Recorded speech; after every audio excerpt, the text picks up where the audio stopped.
السلام علیکم دوستو، حضرت موسیٰ علیہ السلام نے پتھر کو لاٹھی ماری تو اس میں سے ایک کیڑا زہر ہوا جو خود ذکر کر رہا تھا، اور روح البیان اور اس میں جو ہے حدیث میں موجود ہے کہ علامہ آصی صاحب کا یہ واقعہ بیان کیا ہوا ہے۔ حضرت موسیٰ علیہ السلام کے دل میں یہ خیال آیا تھا کہ اللہ ساری دنیا کو رزق کس طرح دیتا ہے، تو یہ شک نہیں یا شبہ نہیں، انبیاء کو یہ شک اور شبہ نہیں ہوتا اور ان کا ایمان کامل ہوتا ہے۔ بے شک کہ بس وہ ایک خیال آیا تھا۔ تفسیر کی طرف جانے سے پہلے آپ سے ریکویسٹ ہے چینل کو سبسکرائب شیئر لائک کر لیں۔ اور اللہ تعالیٰ نے حضرت موسیٰ علیہ السلام کو اس وقت حکم دیا کہ جا اس چٹان پر لاٹھی مار، اور جب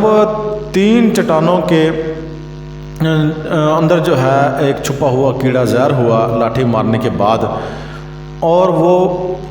آپ کو بتاؤں کہ حضرت موسیٰ علیہ السلام کہتے ہیں کہ وہ کیا کر رہا تھا، وہ ایک وظیفہ پڑھ رہا تھا، ذکر کر رہا تھا، اور اس وظیفے میں کیا پڑھ رہا تھا، وہ اللہ میاں کو یاد کر رہا تھا، اور 3 پتھروں کی چٹانوں کے بیچ میں وہ چھپا ہوا تھا اور کہہ رہا تھا سبحان اللہ، پاک ہے وہ اللہ جو مجھے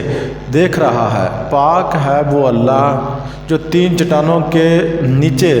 چھپے ہوئے ایک کیڑے کو دیکھ رہا ہے، پاک ہے وہ اللہ جو میری جگہ کو جانتا ہے، پاک ہے وہ اللہ جو ہمیشہ مجھے یاد رکھتا ہے اور کبھی مجھے بھولتا نہیں اور ہر وقت مجھے روزی دیتا ہے۔